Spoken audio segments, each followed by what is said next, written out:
Tapi intinya juga saya berterima kasih juga kepada Pak Agung dari Selasa Sunario yang sudah memberikan kesempatan kami seniman disabilitas di Bandung khususnya bisa berkolaborasi dengan seniman senior di Bandung.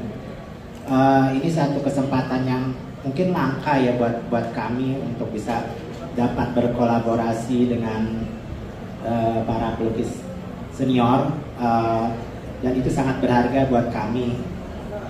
Mempunyai pengalaman, mempunyai banyak pembelajaran, dan itu juga buat saya pribadi juga menumbuhkan mental saya dalam berkolaborasi, dalam berinteraksi. Selama ini kebetulan saya berkolaborasi dengan Pak Tanto.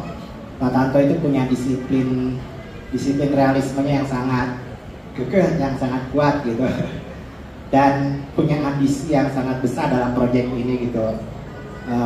Kita buat karya sebagus mungkin gitu dengan konsep yang Pak Tanto punya, dan tetap kita mengkampanyekan isu disabilitas, bahwa di sini juga kita menampilkan objek bahwa isu disabilitas itu masih banyak diskriminasi, masih banyak diremehkan atau dianggap tidak ada gitu buat kami.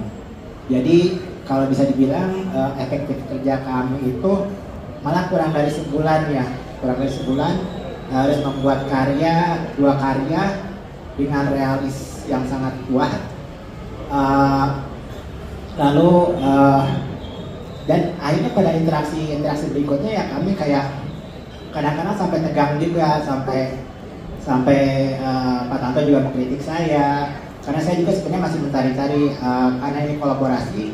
Saya pikir mungkin kita harus menampilkan kesetaraan dari teknik masing-masing misalnya, tapi di sini Pak Tanto meminta memang harus disiplin realismenya yang harus dikuatkan. Jadi saya coba bertransisi atau pelan-pelan untuk bisa mengikuti alurnya Pak Tanto, dan Pak Tanto pun mungkin dari sisi ini juga sangat mendukung bagaimana agar saya bisa nyaman untuk berkarya, seperti Pak Tanto membuatkan piring palet yang bisa saya jangkau dengan mudah, lalu posisi saya melukis di meja dengan tinggi yang setara. Itu memang hambatan-hambatan memang pasti ada. Secara teknis saya alami, tapi saya nggak mau menceritakan secara detail karena khawatir itu juga bakal jadi sebuah alasan karena saya misalnya disabilitas. Tapi jadi saya ikuti saja alurnya. Waktu itu sampai Pak Tanto juga kayaknya udah nggak melihat saya sebagai disabilitas, sampai saya berkarya di studionya Pak Tanto itu dari pagi sampai sore. Lalu akhirnya last minute karena waktunya juga udah mulai mepet, akhirnya saya sempat menginap di studionya Pak Tanto 3 malam. Jadi dari malam sampai subuh itu saya kerjakan, dan itu untuk pertama kalinya saya membuat karya di malam hari sampai subuh. Jadi itu ya tantangan dari Pak Agung, dari Pak Tanto juga, ya saya ingin coba lakukan, karena memang yang terpenting adalah bagaimana masing-masing kita bisa mengakomodir kebutuhan kita masing-masing seperti itu. Dan saya berharap sih di pameran ini dan pameran-pameran berikutnya ini tidak hanya mengeksploitasi disabilitas atau karya, tapi bagaimana dan prosesnya juga mungkin juga lebih mengedepankan teman-teman disabilitas, seniman disabilitas juga untuk speak up juga prosesnya, kebutuhan kedepannya seperti apa gitu. Jadi kita tidak tahu hanya dari katanya misalnya, tapi juga kita tahu dari para role modelnya langsung. Kita nggak tahu cerita-cerita dari teman-teman seni disabilitas tempat lainnya, terutama yang dari Selasar, bagaimana suka dukanya, prosesnya seperti apa seperti itu. Tapi sekali lagi saya sangat senang karena diberi kesempatan untuk bisa berkolaborasi dan bertemu dengan teman-teman lain di daring di sini. Semoga kita bisa berkolaborasi lebih inovatif lagi, dan yang terpenting juga itu tadi kalau saya dulu ketika diajak ke open pertama itu dengan kurator Kang Nana, waktu itu saya minta jaminan, oke, saya ingin ikut terlibat ini, tapi ada satu kampanye bahwa ruang seni itu harus aksesibel dan sikap para seniman lainnya juga bisa mulai terbuka, mulai inklusif, mulai bisa berinteraksi dengan kami. Gitu. Itu saja dari kami, terima kasih. Terima kasih. Kita diajak ke sana dan udah menjelaskan juga ya. Iya, boleh. Jadi awalnya pertemuan kita pertama ya ke Pak Agung waktu itu di Selasar.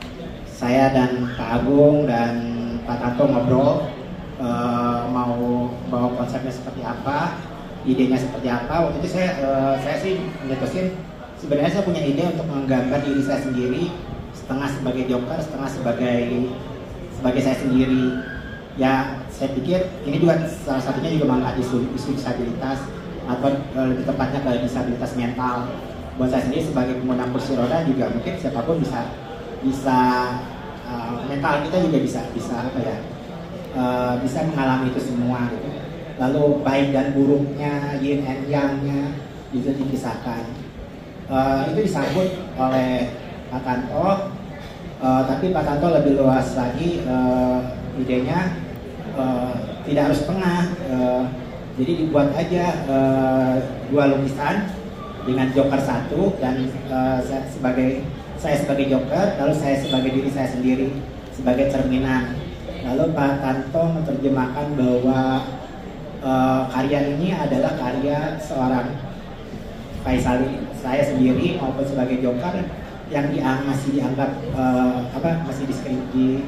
mengalami diskriminasi, diremehkan, lalu juga dianggap tidak ada. Pak Agung sendiri waktu itu juga menambahkan bahwa harus menambahkan semacam ada kursi roda, tapi saya menangkapnya kursi roda di sini ya bahwa isu disabilitas harus tetap dikampanyekan di karya-karya saya pribadi gitu. Lalu dalam artian saya menambahkan juga Joker sendiri kan sebenarnya sebagai orang yang mungkin bisa dibilang pendendam, tapi di sini dendam saya tidak dalam artian negatif, tapi dalam artian positif, bagaimana saya bisa mandiri secara utuhnya mungkin lewat karya-karya ini. Wah,